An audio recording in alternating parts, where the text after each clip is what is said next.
¿Por qué en el sur de Chile habrán llegado colonos alemanes, croatas e italianos? Quédate acá y lo sabremos.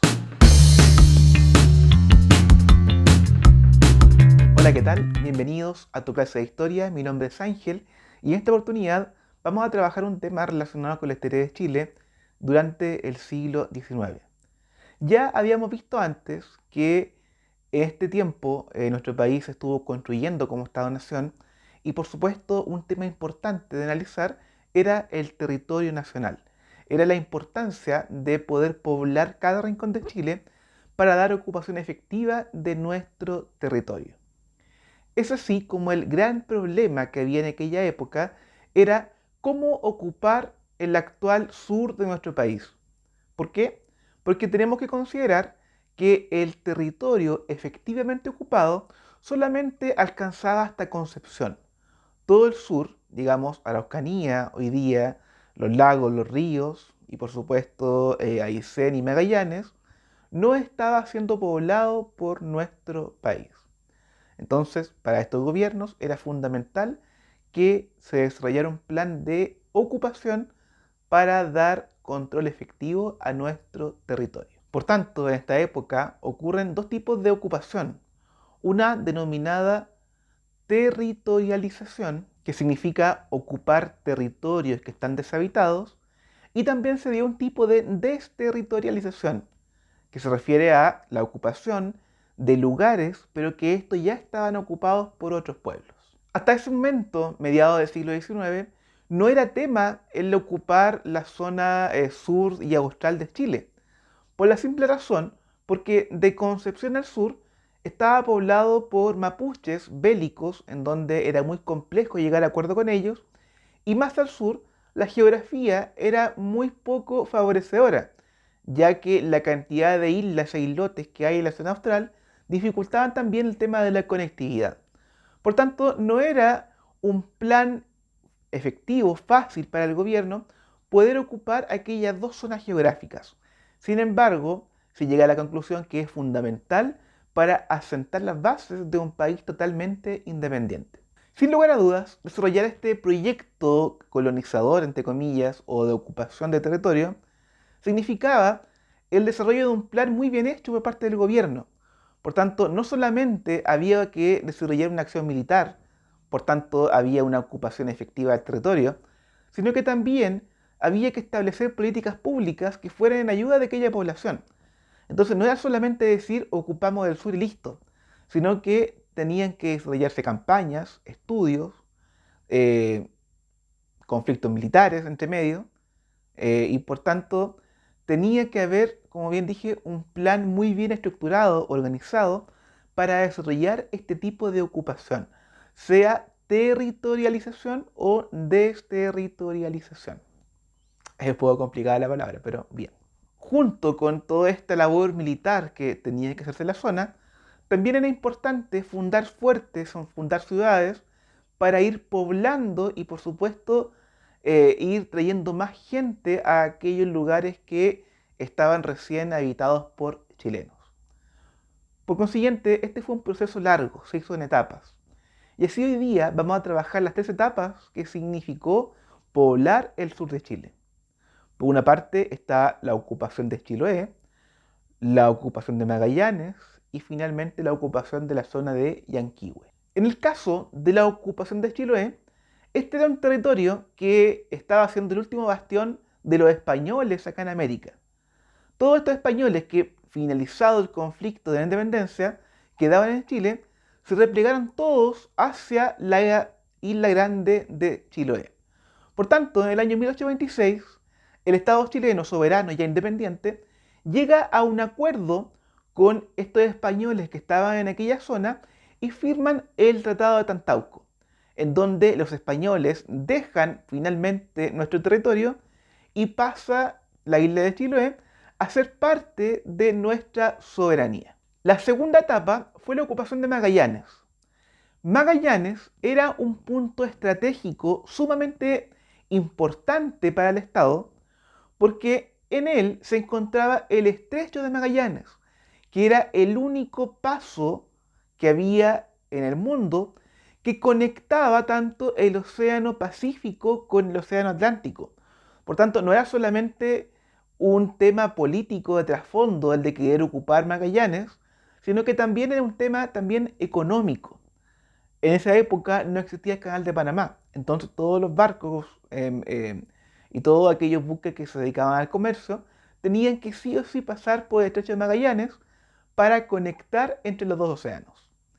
Es así como el presidente Manuel Bulnes, en el año 1843, encarga una expedición que se moviliza a Magallanes para desarrollar todo un plan que signifique la construcción de un fuerte y, por supuesto, reactivar la economía.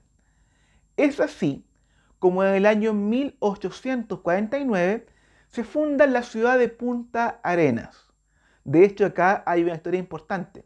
En aquel lugar donde se funda la ciudad de Punta Arenas, era conocido por existir un faro que servía de referencia para los marinos y para los piratas, y que el faro era conocido como el faro Sandpoint. De ahí viene que Punta Arenas tome el nombre en relación a ese faro. Por supuesto, el objetivo fundamental de la fundación de Punta Arenas, aparte, como dije, de establecer soberanía, también era la reactivación económica. Por tanto, esta ciudad se funda como una ciudad libre de aduanas. ¿Qué quiere decir esto? Que el comercio que llegue a Punta Arenas se vende de cierta manera libre de impuestos o libre de cualquier cargo que signifique vender de un país a otro. Por supuesto, esto significó que la economía en Punta Arenas y por supuesto en Chile crecía significativamente. Sí o sí era fundamental que el Estado chileno se hiciera cargo de ese paso porque las ganancias económicas eran significativas. El historiador chileno Mateo Martinic señala lo siguiente. Bueno, en la parte de ser historiador es abogado, por tanto da una visión un poco más jurídica al respecto de ocupar Punta Arenas. Señala este historiador que la fundación de Punta Arenas, el ocupar Magallanes, trajo consigo para nuestro país otro conflicto con la República Argentina. ¿Esto por qué? Porque en la zona de la Patagonia no estaba claro todavía cuáles eran los terrenos ocupados por Argentina y por Chile.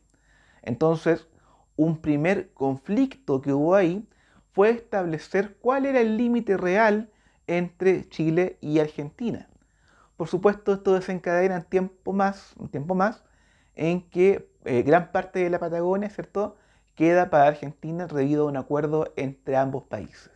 Finalmente, en referencia a la colonización de Yanquihue, señalar que al sur del río Tolten, en lo que hoy día sería Valdivia y Osorno, zona de extensas selvas, este territorio era ocupado principalmente por huilliches y también por chilenos.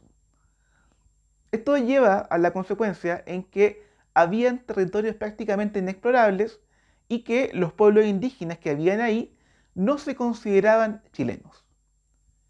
Es así como a mediados del siglo XX se desarrolla un plan política de inmigración selectiva, en donde se le encargan a estos investigadores científicos que habían llegado al extranjero desarrollar un plan para poder poblar aquellas ciudades que estaban con indígenas o que estaban muy mal pobladas y por tanto dar una ocupación efectiva del territorio nacional.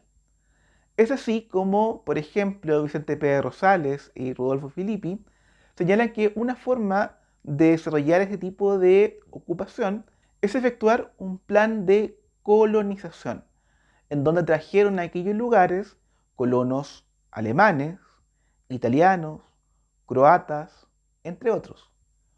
¿Cuál era el objetivo de estos colonos? Era, por supuesto, dar un buen uso de aquel terreno. En una fuente de la época, creada por Ignacio Domeyko, señala que estos colonos tenían que tener ciertas características. Primero, el objetivo era que fueran personas que pudieran sustentarse económicamente. ¿Por qué?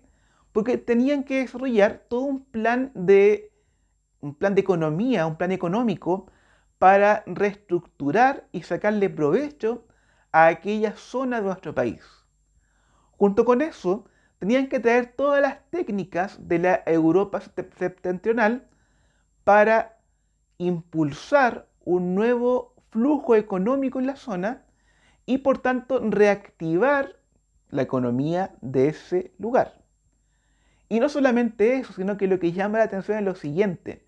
También dice que el objetivo de estos colonos, de cierta manera, es mezclarse con la población autóctona y por supuesto mejorar la raza. Algo que hoy día técnicamente es inconcebible, incomprensible y totalmente racista. Cabe señalar que la característica fundamental de estos colonos no era aumentar la población, sino que aprovechar lo que ya hay. Sin lugar a dudas, la ocupación del sur de Chile ocupó gran parte del siglo XIX. Era importante llegar a cada rincón del país y, por supuesto, desarrollar políticas públicas que permitieran la integración de todos los chilenos. Si te gustó este video, suscríbete, toca la campanita, comenta, comparte y nos vemos la próxima clase. Chao, chao.